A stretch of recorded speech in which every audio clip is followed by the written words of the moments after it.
Countries forward move कर सकते हैं। हम हमारी लाइफ में कैसे अलग अलग चॉइसेस में से अपनी बेस्ट चॉइस को चूज कर लेते हैं। पॉइजन वर्ड सुनते ही हमें पता है ये क्या रिप्रेजेंट कर रहा है, कि कैसे फायर और आइस दोनों ही वर्ल्ड को डिस्ट्रैक्ट कर सकते हैं। क्या चीज सफिशिएंट है? अगर वर्ल्ड 2 बार खत्म हुआ तो भी। कि आखिर डस्ट ऑफ स्नो लिखी किसने है, पोएट कौन है? चलिए everyone please look at the board, everyone at the back. चलिए स्टार्ट करें। तो आज हमारे चैप्टर का नेम है dust of snow and fire and ice. So we are covering 2 poems today. The first one is dust of snow and the second one is fire and ice. नाम से कुछ समझ में आ रहा है? ठीक है। डस्ट का मतलब पार्टिकल्स, डस्ट का मतलब पार्टिकल्स, स्नो का मतलब बर्फ। तो किसके पार्टिकल्स की बात कर रहे हैं? बर्फ के पार्टिकल्स की। And the second one is fire, जिसको हम डेली लाइफ में कहीं ना कहीं यूज करते हैं, बोलते हैं। इसका मतलब क्या होता है? फायर रिप्रेजेंट करेगी डिजायर को और आइस रिप्रेजेंट करेगा हेट्रेड को। तो चलिए स्टार्ट करते हैं सबसे पहले कि आखिर डस्ट ऑफ स्नो लिखी किसने है, पोएट कौन है? So the poet of dust of snow is Robert Frost. यहां तक समझ में आ गया? Any doubt to anybody? क्या नाम है पोएट का? Robert Frost. सबसे पहले देख लेते हैं रॉबर्ट फ्रॉस्ट का बर्थ हुआ था 1874 में and he died in 1963। He was a famous American poet जिनको जाना गया है नेचर के बारे में, rural life and human emotions. सबसे ज्यादा ये किसके बारे में लिखते हैं? नेचर के बारे में। बोलो, नेचर के बारे में, रूरल लाइफ के बारे में और ह्यूमन इमोशंस के बारे में। ठीक है। His poems use simple language। आपने ये पोएम पढ़ी है ना पहले भी? क्या कुछ इसकी लैंग्वेज बहुत टिपिकल थी? नहीं। बहुत सारी हम ऐसी पोएम्स पढ़ते हैं जहां पे हमें बहुत सारे मीनिंग्स लिखने पड़ते हैं। क्या पर हमने इसमें कुछ मीनिंग्स लिखे थे? नहीं। So the poem is using simple language to make readers understand better. समझ में आया? तो बहुत सिंपल लैंग्वेज लिखते हैं पर उनके मीनिंग कैसे होते हैं? डीप मीनिंग्स होते हैं। कॉमन थीम्स इन पोएम्स, किस किस चीज का यूज किया गया है? सबसे पहले ऑफ कोर्स नेचर्स की ब्यूटी बताई गई है। नेचर में कितनी ब्यूटीफुल चीजें हैं जो आपको हर दिन हर रोज खुशियां देती हैं। It is giving you happiness. चाहे आप एक सुंदर सा फूल देख लीजिए, मान लीजिए आप कभी रास्ते से जा रहे हैं और वो पेड़ रोज रोज आप देख रहे हैं वो मुरझाया हुआ ही है, चाहे वो फूल हो, पेड़ हो, कुछ भी हो। पर एक दिन सडनली आप देखते हैं उसमें बहुत सुंदर सा रोज आ गया है, लोटस आ गया है, लिली आ गया, एनीथिंग जो भी आपको फ्लावर दिखता है, क्या आप उसको देखकर खुश होंगे? वो आपको सुंदर लगेगा? लगेगा ना? तो यहाँ पे बताया गया है नेचर की ब्यूटी के बारे में। Of course dust of snow represent कर रहा है कि कैसे पोएट का मूड जब बहुत ही खराब था वो एकदम से अच्छा हो गया। किस चीज की वजह से वो हम आगे देखेंगे। चॉइसेस इन लाइफ, हम हमारी लाइफ में कैसे अलग अलग चॉइसेस में से अपनी बेस्ट चॉइस को चूज कर लेते हैं। ह्यूमन के इमोशंस बताए गए हैं, कैसे वो सैड थे, उनको फिर धीरे धीरे होप मिली, डर था और डिजायर, सब चीजों को धीरे धीरे इसमें दिखाया गया है। लाइफ के लेसन्स थ्रू स्मॉल इवेंट्स, वही लाइफ लेसन्स है, वही चीजें हैं जो हम हर रोज एनवायरमेंट के थ्रू या लाइफ में सीख रहे हैं, वही इस पोएम में समझाया है। Isolation and individualism. आइसोलेशन क्या होता है? आइसोलेट हो जाना। कोविड में क्या होते थे लोग? आइसोलेट होते थे ना, मीन्स हाँ अलोन रहना, अकेलापन, उसी की बात कर रहे हैं। So why is Robert Frost famous? ये फेमस हुए क्यों थे? He wrote poems that look simple. Poems तो बहुत आसान लिखते थे पर इनका जो मैसेज होता था वो बहुत ही ज्यादा पावरफुल होता था। जैसा मैंने इधर भी बताया था कि उनके मीनिंग्स बहुत डीप होते थे। उनकी पोएम्स ज्यादातर आपको नेचर के बारे में सिखाती थी। किसके बारे में? नेचर के बारे में। दूसरा क्या बताया था मैंने? Rural life. और तीसरा क्या बताया था? इमोशंस। Very good. लाइफ के lessons through small events and isolation and individualism, यही हमें पूरी पोएम में समझाया है। अब देख लेते हैं पोएम में स्मॉल स्मॉल इवेंट्स क्या क्या यूज किए गए हैं। सबसे पहले सेंट्रल आइडिया देख लेते हैं। A small incident in nature can change our mood and make us feel positive. Suppose करिए आज पूरे दिन से बहुत धूप थी और हमें बहुत गुस्सा आ रहा है कि यार मौसम बेकार है, मौसम बेकार है। शाम को जब हम कोचिंग के बाद घर जा रहे हैं तो एकदम से बहुत अच्छी हवा चलने लगी और मौसम एकदम बढ़िया हो गया, तो क्या तुम्हारा मूड भी अच्छा होगा? होगा ना। तुम सोचोगे हम दोस्तों के साथ घूमेंगे, कुछ खाएंगे, तो यू विल बी हैप्पी कि चलो अब सब कुछ बढ़िया रहेगा। तो कैसे नेचर आपको धीरे धीरे छोटी छोटी खुशियां प्रोवाइड करता है। समझ में आया? यही इसकी सेंट्रल थीम है एक्चुअली पोएम की। अब इसमें कुछ ज्यादा कैरेक्टर्स तो थे नहीं। पहले तो कौन है? रॉबर्ट फ्रॉस्ट जो पोइट है हमारे। फीलिंग सैड, स्टार्टिंग में वो कैसा फील कर रहे हैं? एकदम सैड, एकदम डिप्रेस्ड और एकदम इरिटेटेड फील कर रहे थे। क्रो और हैमलॉक ट्री, दो जो चीजें यहाँ पर सिंबलाइज की गई हैं वो क्या है? अच्छा, क्रो क्या रिप्रेजेंट करता है? In India if we see a cat और a crow, how do we feel? Negative. We think ये तो हमारे लिए एक बैड ओमेन लेकर आ रहा है, right? But if you are talking about foreign, so what do you think? Foreigners do still think the same as we are thinking? क्या वो सेम सोच रहे हैं? नहीं। आपको पता होना चाहिए कि वहां पर ब्लैक कैट्स को गुड माना जाता है। दे आर थिंकिंग कि वो उनके लिए एक अच्छी चीज है। पता है आप लोगों को? नहीं पता? बाहर की कंट्रीज में कैट्स को अच्छा माना जाता है, बोला जाता है they bring fortune to them, वो अच्छी किस्मत लेकर आती है, और हम लोग उसका उल्टा सोचते हैं। ठीक है, तो ये सब अलग अलग हमारे मिथ हैं जो बना जा चुके हैं। तो यहाँ पर क्रो है जिसको हम नेगेटिविटी का सिंबल मानते हैं, पर एक्चुअली में वो यहाँ पर क्या रिप्रेजेंट कर रहा है? हैप्पीनेस रिप्रेजेंट कर रहा है। समझ में आ गया यहाँ तक? हैमलॉक ट्री, हैमलॉक ट्री एक पॉइजनस ट्री है, और पॉइजन वर्ड सुनते ही हमें पता है ये क्या रिप्रेजेंट कर रहा है? नेगेटिविटी रिप्रेजेंट कर रहा है। समझ में आ गया? तो यहाँ पर भी हैमलॉक ट्री को क्या माना गया है? ग्लूम और सैडनेस माना गया है। पर यहाँ पर पोएम के अंदर क्या रिप्रेजेंट किया? जॉय। वो भी तो खुशी लाया ना पोइट के मूड को, उन्होंने हैप्पी बनाया उनके मूड को। तो दोनों ही चीजों को सिंबलाइज करा गया है किसी और मीनिंग के साथ। समझ में आया? पूरी पोएम का मतलब ही यही है कि कैसे कोई नेगेटिव चीज हमेशा आपके लिए नेगेटिव नहीं होती है। अच्छा, if you have heard a number 13, किस किस को लगता है कि ये नंबर अच्छा नहीं होता है? आप ऐसा क्यों सोचते हैं? क्या आपके साथ इस दिन कुछ बुरा हुआ, ऐसा इसलिए सोचते हैं, या आपने ऐसा सुना है कि 13 नंबर इज नॉट ऑस्पिशियस? अच्छा, YouTube पे देखा है। एग्जैक्टली ऐसा बहुत लोग मानते हैं कि 3 number and 13 number is not good. सुना आपने ऐसा? इसको ऑस्पिशियस नहीं माना जाता है।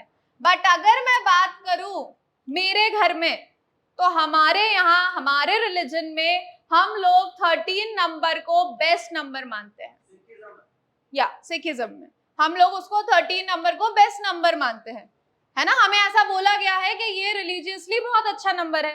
तो वही बताना चाह रही हूँ, कैसे एक कैट इंडिया में तो आप उसको नेगेटिव मान रहे हो, पर वैसे ही आप दूसरी कंट्री में जाओ तो वहां पॉजिटिविटी लेकर आ रही है।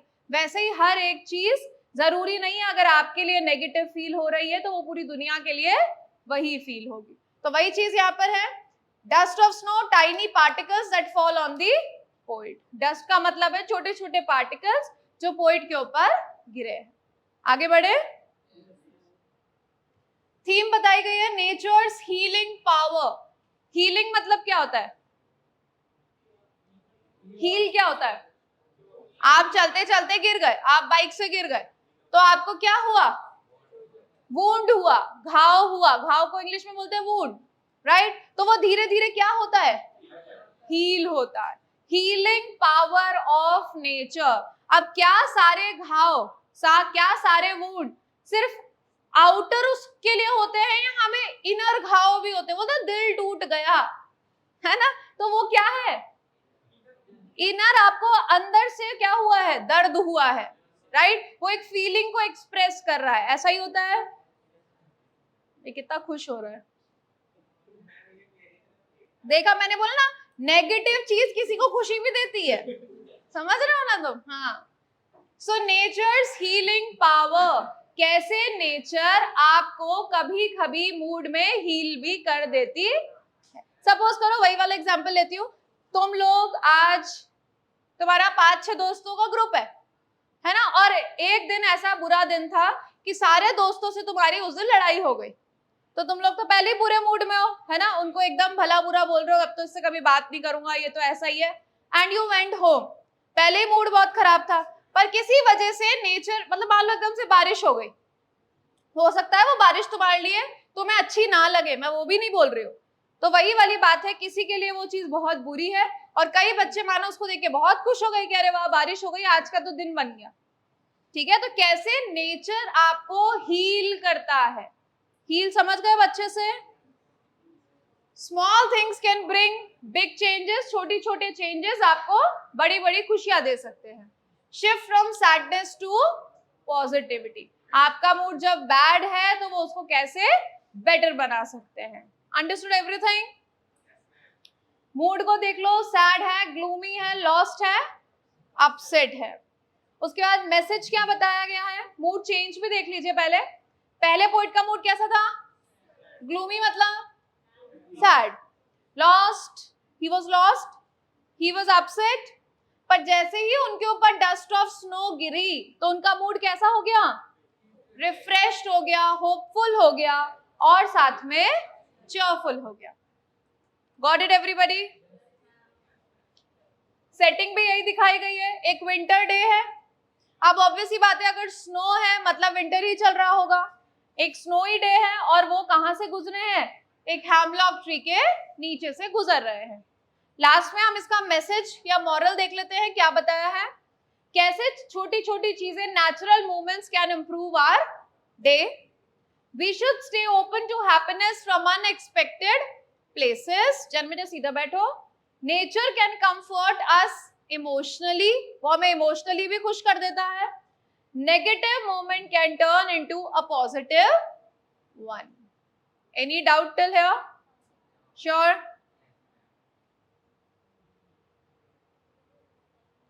ओके, स्टार्ट करें। बहुत छोटी सी पोएम है, just of 2 stanzas. The dust of snow, written by Robert Frost. The way a crow shook down on me the dust of snow from a hemlock tree. So suppose this is a hemlock tree and the poet is moving from here. वो वहां से कहीं जा रहे हैं और उनके ऊपर एक ट्री आया है, और वो ट्री है हैमलॉक ट्री, जिसको हम लोग बोलते हैं पॉइजनस। यहां तक समझ में आ गया? तो जब पोएट यहां से जा रहे हैं तो जो भी स्नो या स्नो के डस्ट के पार्टिकल्स वहां पर डिपॉजिट है, सपोज करिए आपने एक पेड़ पर पत्थर फेंका, हाँ फेंक दिया। अब वो जब पत्थर फेंका और वहां पर ऊपर एक क्रो बैठा हुआ है, कौन बैठा है, क्रो। तो जब आपने क्रो पर पत्थर फेंका तो क्या वो क्रो उड़ेगा? अरे निशाना छोटा फेंका बेटा, छोटा पत्थर फेंका तो क्या वो क्रो उड़ेगा? जब वो उड़ेगा तो उसके आसपास अगर कुछ रखा होगा तो वो नीचे गिरेगा। हाँ बेटा गिरेगा। The way a crow shook down on me the dust of snow from a hemlock tree. तो जब पोएट इस हैमलॉक ट्री के नीचे से जा रहे थे और इसके ऊपर बैठा हुआ वो क्रो हल्का सा मूव हुआ, when he shook a bit, तो क्या हुआ, आसपास के जितने भी स्नो पार्टिकल्स थे वो पोएट के ऊपर गिर गए। किसी को कोई doubt? Read the stanza fast. आ गया ना समझ में? कुछ वापस समझाओ। श्योर? चलो इसको एक बार रीड कर लेते हैं. The poem is set in a scene where the poet is in a bad mood. Poem को एक ऐसी सेटिंग में लिखा हुआ है जहां पर पोइट का मूड अच्छा नहीं है. And is walking by a tree. The name is Hemlock tree is a poisonous tree. As he passes by, जब वो वहां से जा रहे थे, a crow happens to throw some dust on him. Whether it falls on his head or shoulders is unknown as there is no specific thing given. ये बताया गया क्या कि पोइट के सर पे गिरा या शोल्डर्स पे? ऐसा कहाँ बोला बेटा? ये इमेजिनेशन है आपकी. Also the readers are left in doubt about the bird's specific action. वो जो क्रो था वो शुक तो किया, पर क्या वो उड़ा या नहीं उड़ा ये कहाँ बताया गया? तो एक्शन स्पेसिफिक था ही नहीं. Whether the crow was landing shivering, क्या पता कि वो उड़ नहीं रहा हो, वो उसी टाइम आके लैंड किया हो, ये भी तो हो सकता है ना? या फिर हो सकता है उसको भी ठंड लग रही हो, वो शिवर कर रहा हो, ये भी हो सकता है वो अपने आप को एडजस्ट कर रहा हो. Itself on the branch or taking off, it happened to send some particles of snow upon the author. तो यहाँ बताए गए हैं दो एजेंट्स. किस चीज के एजेंट्स? नेचर के. पहला क्या है? Hemlock tree. और दूसरा क्या है? Crow. They both are signifiers of sadness and gloom. Gloom represents Umang. Gloom represents अच्छा. Just like the poet's mood was in the opening. तो एक्चुअली में जो क्रो और हैमलॉक ट्री का मतलब है कि ये सैडनेस लेकर आते हैं. पहले स्टार्टिंग में पोइट का मूड भी बिल्कुल वैसा ही था. समझ में आ गया अच्छे से? Moving towards the second and last stanza, has given my heart. Poet is saying, जब मेरे ऊपर ये डस्ट पार्टिकल्स गिरे तो मेरे हार्ट में क्या हुआ? चेंज हुआ. मेरे मूड में भी चेंज हुआ. Understood? And saved some part of a day I had rued. Rued मतलब जो मेरा दिन पूरा किस में बीत रहा था? रिग्रेट में. कि यार आज के दिन में तो कुछ अच्छा नहीं हुआ, आज तो सब कुछ बुरा ही हो रहा है मेरे साथ. पर वो एकदम से जो रिग्रेट वाला मूड था वो भी कैसा हो गया? चेंज हो गया. मतलब कि उनका मूड भी पॉजिटिव हो गया. Any doubt till here?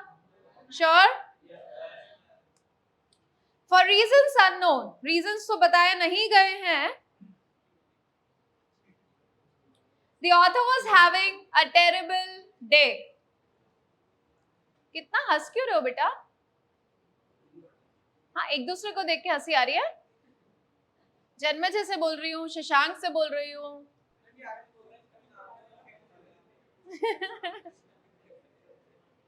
But the falling of the snow on his head lifted his mood instantly. पर जैसे ही उनके ऊपर स्नो गिरी एकदम से उनका मूड अच्छा हो गया. He had already spent his day in a bad mood, but the rest of it was saved by the crow and the hemlock tree. दिन तो पहले ही बुरा जा रहा था उमंग, और फिर एकदम से उनके ऊपर क्या गिरी? Snow Giri. Generally, hemlock tree and crow are used for negative references, but the poet has used them beautifully to portray that inauspicious things can bring joy and happiness too. ये लाइन इंपॉर्टेंट है, इसको समझ लेना अच्छे से. यही poem का gist है एक्चुअली, यही समझाया गया. One must not take things for granted. आपने वो ल्यूसी वाली पोएम पढ़ी है ना? कौन सी पोएम है? Slumber did my spirit seal. 10th में ही है ना? 9th में? तो 9th में क्या बताया गया था उस पोएम में? ल्यूसी की डेथ हो जाती है. तो क्या मतलब था उसका? आपको लाइफ में चीजों को ग्रांटेड नहीं लेना है. समझे? And should be open and accept whichever way the nature chooses to bless us. जैसे भी नेचर आपको ब्लेस कर रही है, you should take that blessing. समझ में आ गया? Sure everyone? Any doubt? You can ask. Yes ma'am. What? Anybody want to ask? Very good. चलो, moving forward to the next poem, and the name is Fire and Ice. Fire and Ice is also written by Robert Frost. कौन से poet थे Robert Frost? American poet. चलिए, central idea देख लीजिए everyone. Ankit, both fire and ice are seen as destructive forces. क्या बताया गया है? क्या बताया गया है कि कैसे फायर और आइस दोनों ही वर्ल्ड को डिस्ट्रक्ट कर सकते हैं, खत्म कर सकते हैं. सिंबल्स क्या हैं? फायर रिप्रेजेंट कर रहा है डिजायर, ग्रीड एंड लस्ट, और आइस रिप्रेजेंट कर रहा है हेट्रेड, कोल्डनेस एंड रिजिडिटी. क्या होता है rigidity? Tough, something which will not move very easily. Rigid decisions, जो अपने आप को बदलना नहीं चाह रहे हैं. समझे? जैसे तुम लोग बहुत बातें करते हो, टीचर्स बोलते रहते हैं, पर तो भी तुम बातें कर रहे हो, तो तुम क्या हो? तुम रिजिड हो गए हो कि हम तो बातें करेंगे. फोन के साथ भी ऐसा ही केस है ना? हाँ. थीम क्या है? Destructive power of human emotions. क्या बताया गया है? क्या बताया गया है? कैसी कैसी डिस्ट्रक्टिव पावर्स हैं जो ह्यूमन इमोशंस को कैप्चर करती हैं. हेट्रेड एंड डिजायर बताया गया है to lead annihilation of the world. क्या मतलब है एनिहिलेशन का?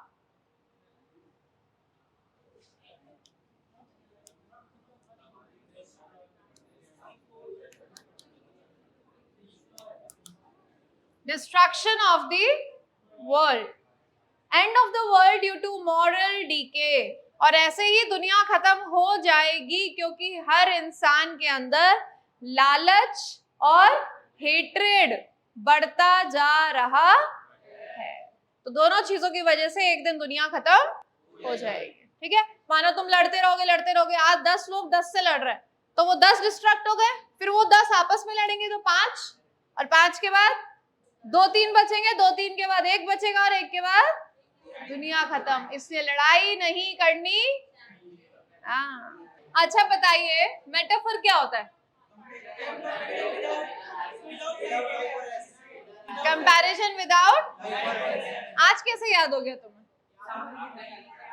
मैंने कल कहाँ पढ़ाया? टीवी पे, दूरदर्शन. चलिए देख लीजिए. The second poem is also of 2 stanzas. ये भी 2 स्टेंजास की है. Some say the world will end in, and some say the world will end in. Fire means desire, and ice means hatred. And who is some here? लोग. कौन है? People, इंसान, humans. लोग बोलते हैं कि दुनिया में हेट्रेड, नफरत इतनी बढ़ गई है कि शायद एक दिन लोग एक दूसरे से इतनी नफरत करेंगे कि एक दूसरे को खत्म कर देंगे और पूरी दुनिया भी डिस्ट्रैक्ट हो जाएगी. और कुछ बोलते हैं कि लोगों की इच्छाएं इतनी बढ़ गई हैं कि एक दिन लोग एक दूसरे को ऐसे ही खत्म कर देंगे अपनी अपनी इच्छाएं पूरी करने के लिए. ठीक है? So some people say that world will end in, and some say in ice. 2 line में कोई confusion? From what I have tasted. क्या यहाँ पे tasted का मतलब है? Experience. But the poet is saying, जितना मैंने अपनी लाइफ में एक्सपीरियंस किया है, मुझे लगता है I hold with those who favor fire. समझे? मैं उनका साथ दूंगा जो लोग बोलते हैं कि डिजायर्स की वजह से दुनिया खत्म हो जाएगी. सिंपल? Any doubt? चलिए रीड कर लेंगे एक बार. बोर्ड पर देखिए. The poem expresses the profound idea. What do you mean by profound? Deep idea that the world would end in either of 2 ways, by ice or fire, One group is of the opinion that someday the Earth's core will get so heated up. एक दिन ये जो अर्थ की core है ये इतनी ज्यादा heat up हो जाएगी that it will lead to fire destroying the Earth's surface. सब कुछ खत्म हो जाएगा. और दूसरी तरफ बोला जाता है सेकेंड ग्रुप की जो टेम्परेचर है वो इतना नीचे गिर जाएगा that makes life on Earth impossible. कि जीना यहाँ पॉसिबल नहीं हो जाएगा, इतनी ठंड हो जाएगी. It would have the same catastrophic effect. Catastrophic मतलब हाँ destructive को ही बोला गया है. लिखो. The poet then compares fire and ice with the destructive features of human emotions. कि ऐसे ही human emotions भी हैं that are desire and hatred. उससे भी comparison कर दिया है. He says that from what is aware about fiery desires, he would favor the ones who say that it would be fire. तो पहले स्टैंजा में तो पोएट यही बोल रहे हैं कि मैं तो उनका साथ दूंगा जो डिजायर का साथ देंगे, मतलब जो फायर का साथ देंगे. समझ में आया? By saying so, he brings about the idea that human beings let their emotions rule them. हमारे ऊपर क्या हमारे इमोशंस रूल करते हैं? तुम्हें क्या लगता है? नहीं करते? बिल्कुल करते हैं यार, बहुत ज्यादा करते हैं. आपको डोमिनेट करते हैं वो कभी ना कभी, तो आपको खुद को भी पता नहीं चलेगा, है ना. आप हमेशा ज्यादातर डिसीजन इमोशनली ही लिए जाते हैं, है ना. माइंड से तो हम बहुत कम दिमाग लगा के सोचते हैं, पर ज्यादातर हम इमोशनली डिसीजंस लेते हैं. But if it had to perish twice, it किसको बोला गया है? पैरिश मीन्स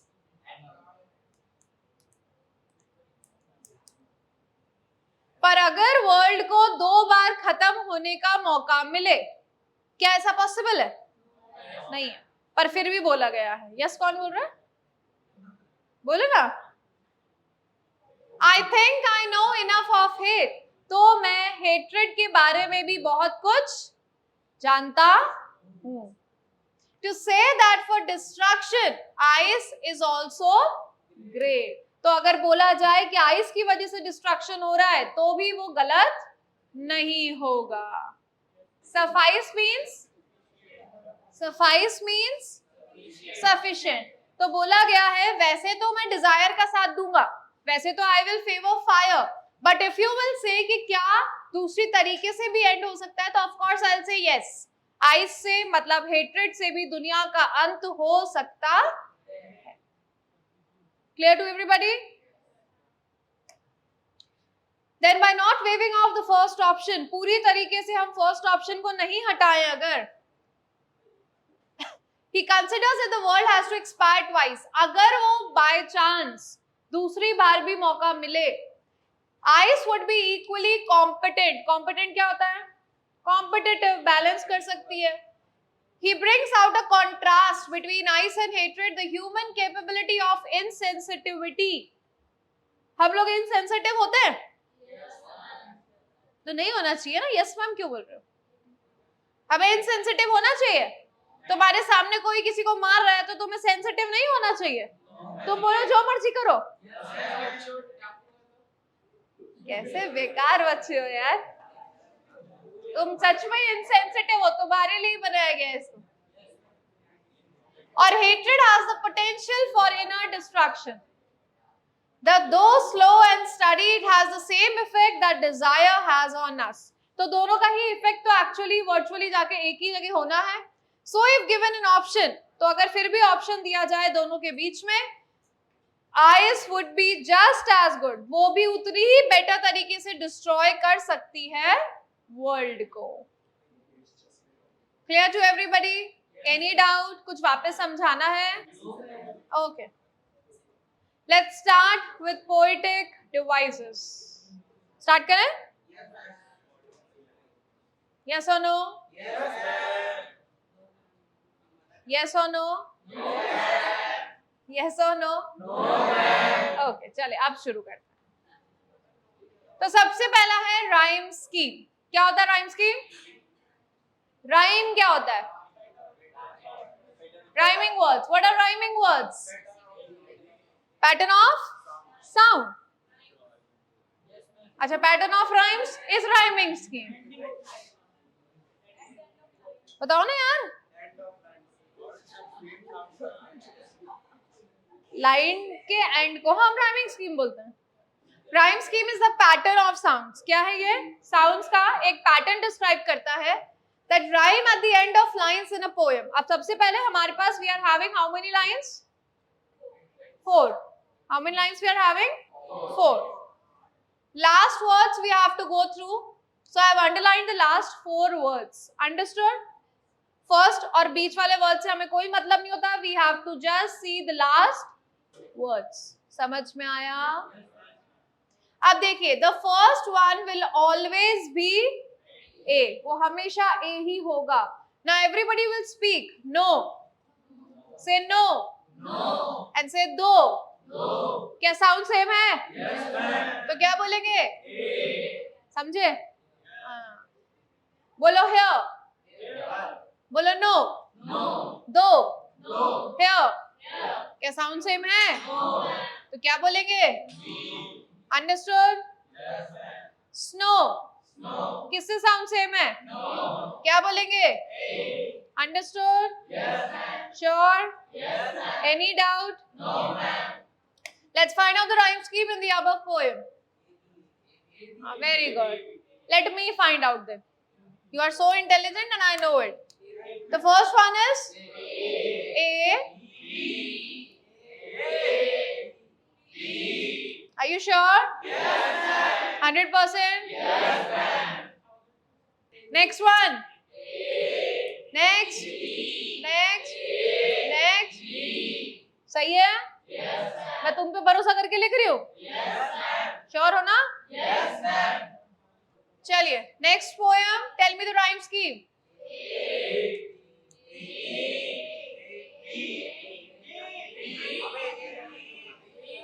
अच्छा रुक जाओ. Okay, very good. हाँ हाँ, मुझे पता है तुम्हें ABCD आती है बेटा.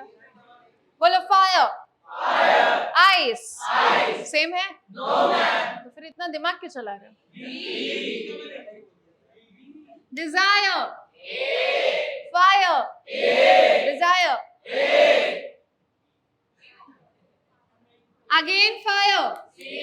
अरे सी कौन बोल रहा है यार? उमंग. सी कहां से आ गया भाई? उमंग अपनी जिंदगी में खुश है. Next. Twice. Twice. Twice. Hate. Ice. Suffice. Simple? Yes. So always remember whether there will be 2 stanzas in a poem or 28 stanzas in a poem. But always the rhyme scheme will be same in all the stanzas. Understood? Yes. Rhyme scheme हमेशा same रहेगी. समझ में आ गया अच्छे से? The next one and your favorite one, simile and metaphor. Simile is comparison and metaphor is comparison. Simile में comparison होगा like और as के साथ, पर metaphor में हमें like और as की जरूरत नहीं है. Simple? Very simple? The boy is as smart as Shahrukh Khan. हाँ, लड़का कितना सुंदर है, कितना स्मार्ट है? शाहरुख खान जैसा. समझा? अच्छे से समझ के बात को. तो यहाँ पर मैंने कंपैरिजन किया बॉय का किससे?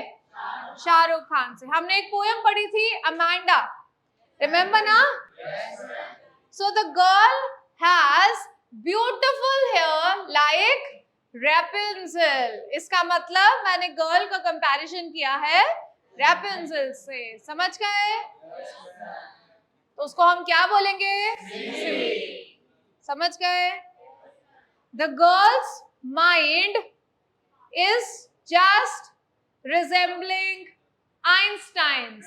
मतलब metaphor. मैंने लड़की के दिमाग को कंपेयर किया है आइंस्टाइन के माइंड से. But did I use the word like or as? No. और बताइए एग्जाम्पल एक दो जिसमें हम बिना like और as के कंपेयर कर रहे हैं. You are saying she to yourself? Oh, thank God. और बताइए ना, बनाइए, एग्जाम्पल्स तो बना सकते हैं हम. Raise your hand and let me know. I need minimum 10 examples, then I'll move on. Otherwise, I'll extend the class. No break. Jaldi batao. 5 from boys and 5 from girls. Raise your hand and let me know.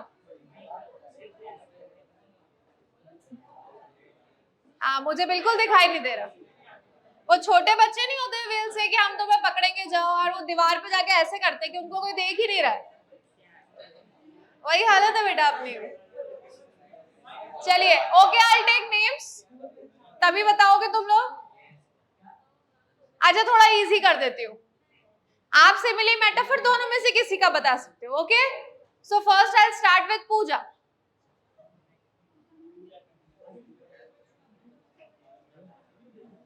Any example of any of these two? उसके बाद मैं पूछूंगी सचिन से. मुझे क्या इतनी देर से दिखाई नहीं दे रहा था, अब मुझे दिख रहा है. नहीं, बात.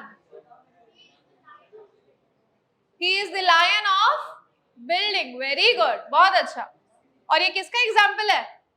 आर्यन, किसका एग्जाम्पल हुआ ये?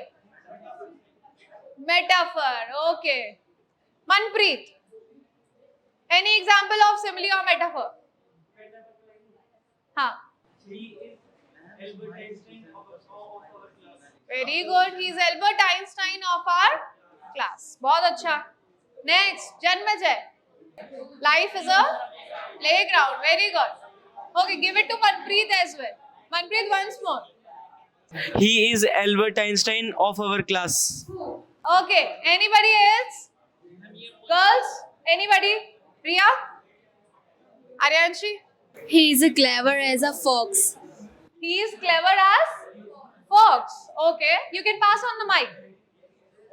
Anybody else? Very good. Speak. Acha, she has already written it.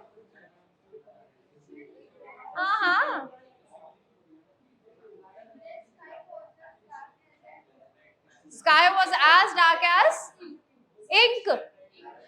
I-N-K. Okay. बढ़िया ही. Divya, you want to say? Pass on the mic. Ritika, you want to speak? When you will speak? No. Life is a roller coaster. Life is a roller coaster. Very good. We always say life is a treasure box. बोलते हैं ना ऐसा भी? Life तो में हर रोज नई नई चीजें नहीं देता है. नहीं देता. कभी एक दिन उठते हो तो पिकनिक जा रहे हैं, एक दिन उठोगे पिकनिक नहीं जा रहे हैं, है ना? तो लाइफ एक ट्रेजर बॉक्स ही तो है, हर रोज नई चीजें पता चल रही हैं. Pass on the mic. Okay, speak. Her voice is music to our ears. Okay, everyone, look at the board. The most confusing ones, जिसमें आपको हमेशा confusion होता है between alliteration, consonants and assonance. तो वापस से रिवाइज कर लेते हैं, रिपीट कर लेते हैं उसको. Alliteration means repetition of consonant sounds. Which sound? Consonant. Vowel कौन से होते हैं? A, E, I, O, U. And the remaining ones are starting from B to Z. क्या बोलते हैं? तो देखिए, alliteration is the repetition of the same sound at the beginning of words. कहाँ से स्टार्ट होते हैं? Peter Piper picked a pack of pickled peppers. हाँ, बोल के दिखाओ, चलो. Tongue twister. चलो, anyone who can speak this in just 2 seconds? Anybody who can?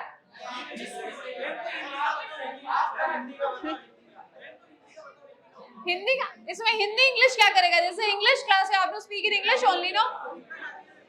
अगर टाइम बढ़ाते हैं 10 सेकंड तो बहुत ज्यादा है. 5 सेकंड में तो हम पढ़ सकते हैं उसको देख के. 3 seconds लास्ट, और बोला जा सकता है 3 seconds में. अच्छा, लिसन टू मी. देखो, तुम्हें लर्न तो करना नहीं है, तुम्हें देखकर ही बोलना है. जो बहुत तेज जब सबसे ज्यादा क्लास में बातें करता है ना वो बोल पाएगा. बोलो कौन बोलता है?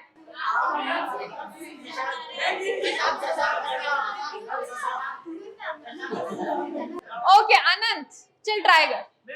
अरे कर तो हो जाएगा. ट्राई तो करो यार. हाँ कर. Peter Piper pickled a pack of pickled peppers.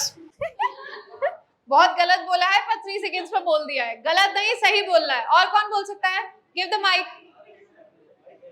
उमंग को दीजिए. Pass on the mic. तेज बोलना है. 3 सेकंड्स. वर्ड सही होने चाहिए. बोल. Peter Piper picked a pack of pickled peppers. सही बोलना है. वापस बोलो. Peter Piper picked a pack of pickled peppers. हाँ, गलत ही बोला है. बोला है. गलत है. और कोई ट्राई करेगा? Girls, anybody want to try? No one. बताया गया है कि यहाँ पर हम बात करते हैं सबसे पहले कॉन्सोनेंट लेटर्स की. कौन से लेटर्स? कॉन्सोनेंट लेटर्स हमेशा वो जो लाइन में या किसी भी वर्ड में सिर्फ फर्स्ट लेटर्स होंगे, उन्हीं को हम क्या बोल सकते हैं? एलिटरेशन. क्या बोल सकते हैं? So let's underline. Peter, Piper, picked, pepper, picked, pepper. समझ में आ गया? बहुत सिंपल है. नेक्स्ट देखिए, कॉन्सोनेंट्स की अगर बात करेंगे तो कॉन्सोनेंट्स भी वही होते हैं जिसमें कॉन्सोनेंट साउंड सेम होता है. पर क्या ये भी फर्स्ट लेटर होते हैं? ये कहीं पर भी यूज हो सकते हैं वर्ड्स में, या तो एंड में और may be in between as well. So Peter, piper, बताइए कौन से वर्ड को हम मानेंगे? Understood? Any doubt? This is consonants. या फिर हम इनको भी काउंट कर सकते. आसान? किसी को कोई डाउट वापस पूछ लो. I will explain once again. I told you the same. Assonance, repetition of vowel sounds. Try to light the fire. कौन सा साउंड है जो वॉवल है और रिपीट हो रहा है?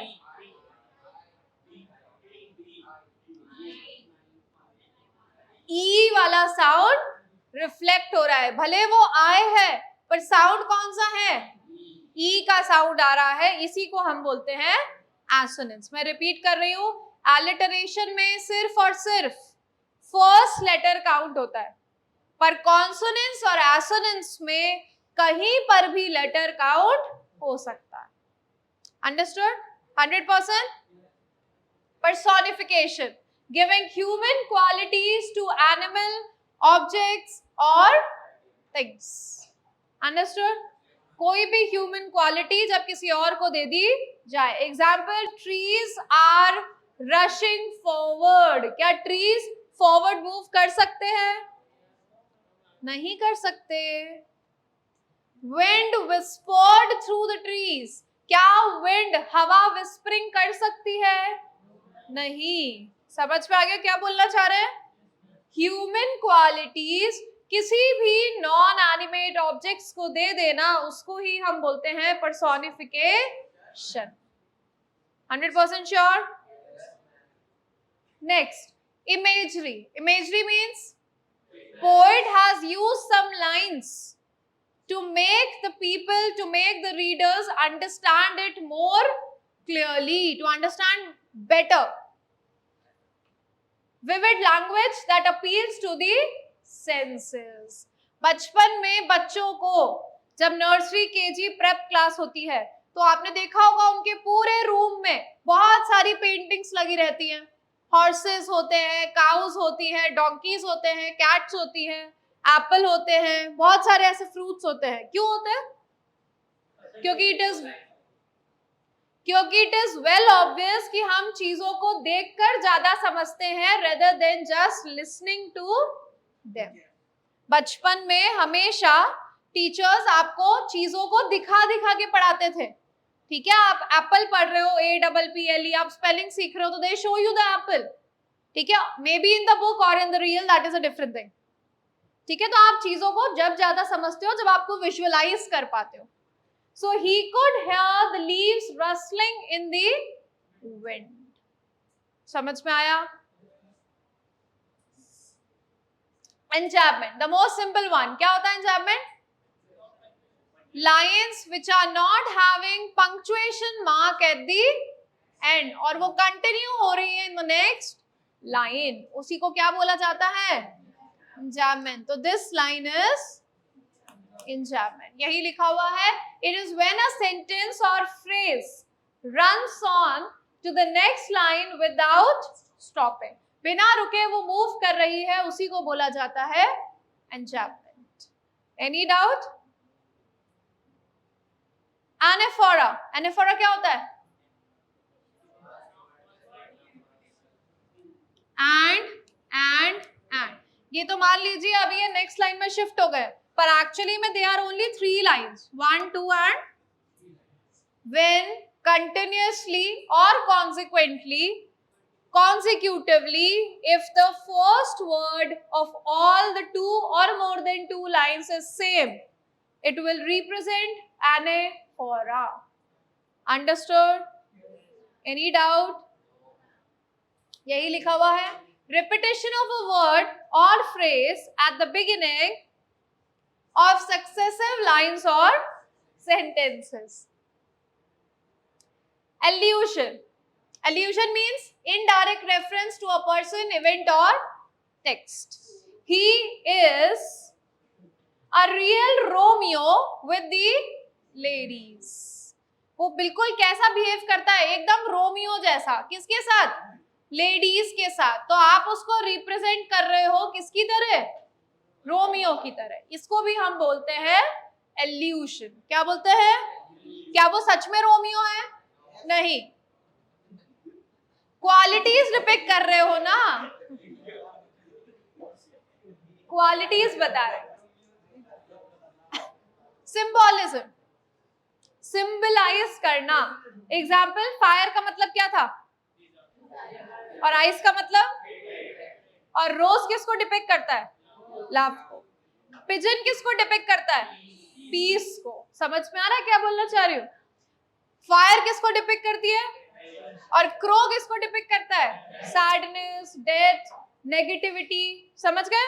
तो बहुत सारे सिंबल्स हैं हमारी लाइफ में. जहां हम बोलते हैं red colour is the colour of love, है ना? White colour is the colour of peace. Black color is the color of darkness, death, darkness, anything. तो हमारे सामने जो जो चीज सिंबलाइज किसी और को कर रही है, उसी को बोला जाता है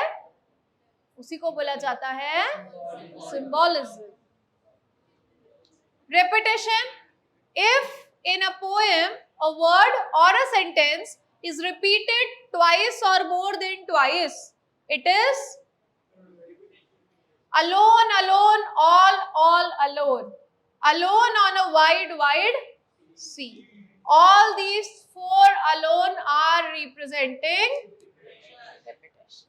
Very easy. अब भूलना मत. बोलो. अभी भी श्योर नहीं है. Onomatopoeia, the famous and the most your favorite one. है ना? इसकी स्पेलिंग तो क्योंकि तुम्हें जल्दी याद हो जाती है ना.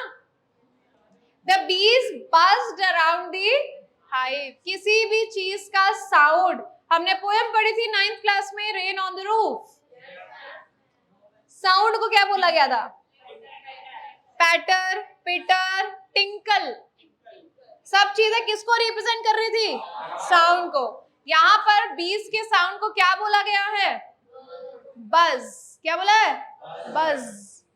हाँ, यही साउंड जैसा तुम निकाल रहे हो वैसा ही बीज भी निकालती है. ठीक है? ऑक्सीमोरॉन. एक ही लाइन में 2 अपोजिट वर्ड्स का एक साथ होना. Comedian was seriously funny. Actually में तो ये दोनों अपोजिट्स हैं, पर हमने साथ में यूज किया, इसी को बोलते हैं ऑक्सीमोरॉन. हाइपरबोल. हर चीज को एग्जेजरेट करना, बड़ा चढ़ाकर बोलना. अरे मेरे पास तो हजारों ड्रेसेस हैं, पर क्या हजारों होंगी? अनंत. क्या इतनी thousands ऑफ ड्रेसेस होंगी उसके पास? नहीं, इसका मतलब कोई इंसान अपने आप को एग्जेजरेट कर रहा है। क्या कर रहा है? उसी को क्या बोलते हैं? अंडरस्टूड? जैसे कई बच्चे बोलते हैं मैं तो एक दिन में 10 समोसे खा लेता हूँ, पर कैसे 10 खा लेते होंगे यार, है ना? नहीं खा सकते। गाइस चलिए एग्जांपल देख लीजिए। I am so hungry, I could eat a, मुझे इतनी भूख लगी है कि मैं एक हॉर्स भी खा सकती हूँ। तो ये क्या है? मैं फालतू की बातें बोल रही हूँ। क्या मैं एक हॉर्स खा सकती हूँ? तुम अपनी आदतें मुझ पे मत डालो। हाँ, नेक्स्ट वन इज आयरनी। क्या बोला गया है?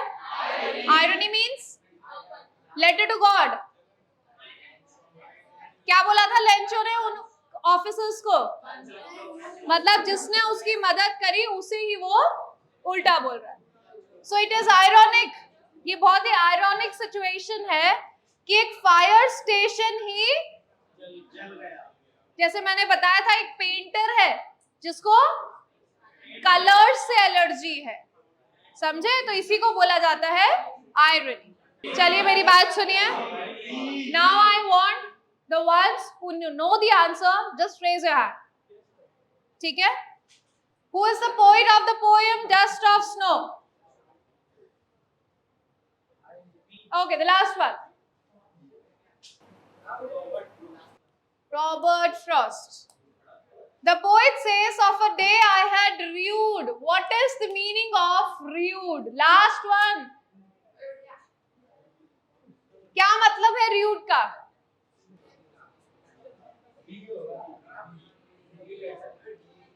Held in regret. Shashank, tell me the answer. What uplifted his mood? Stand up. Sure. Name the poetic device used in this line. कौन सा poetic device use हो रहा है? Partha.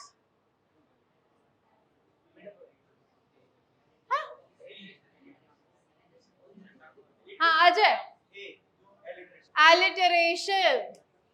Now girls, I need answers from you. The ones who know the answer, raise your hand or stand up. What does dust of snow represent? Aryanshi. Divya. The healing power of nature. Sachin, stand up. What are the two negative creatures used in the poem? Okay, keep standing. Keep standing. Yash, you will tell the answer. The crow and hemlock tree symbolize sorrow. Who is the poet of the poem Fire and Ice? Wait, I'll ask. Manpreet. Yuvraj, what does the poet compare fire with? Desire. Okay. Sanjana, what is the meaning of perish? Very good. Die. What would suffice if the world were to perish twice? क्या चीज sufficient है अगर world 2 बार खत्म हुआ तो भी? Israt. D. Fifth row. Name the poetic device I hold with those who favor fire. Alliteration. पर क्या इसमें assonance भी है? तो क्या यूज हो रहा है? Both. Simple. कौन कौन रह गया? अच्छा ये भी रह गई। उठो। Name the poetic device. Some say the world will end in fire. क्या आंसर है? Alliteration. Janmajay. Name the poem and the poet.